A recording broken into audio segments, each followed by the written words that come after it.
CWC సమావేశంలో తీర్మానం చేసినాం.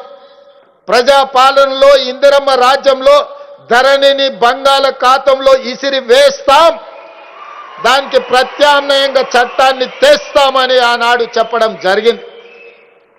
దాంట్లో భాగంగానే దీని మీద మనసు పెట్టి ఈ సమస్యను పరిష్కరించే మంత్రి నాకు తోడుగా ఉంటే ఆ సమస్యకు శాశ్వత పరిష్కారం దొరుకుతుంది అని చెప్పి శ్రీనివాసరెడ్డి గారు రెవెన్యూ శాఖ అడగలే.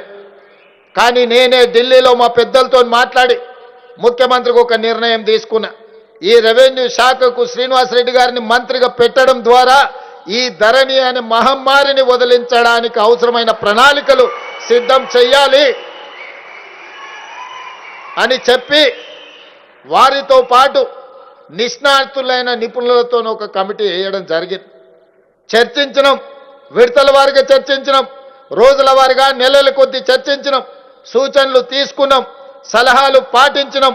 చివరికి భూభారతి 2025 చట్టాన్ని తీసుకొచ్చి ఈ తెలంగాణ 4 కోట్ల ప్రజలకు అంకితం చేయడం ద్వారా ఈరోజు ధరణితో పట్టుకున్న దరిద్రాన్ని భూభారతి ద్వారా పరిష్కరించే ప్రయత్నం చేసిన మిత్రులారా.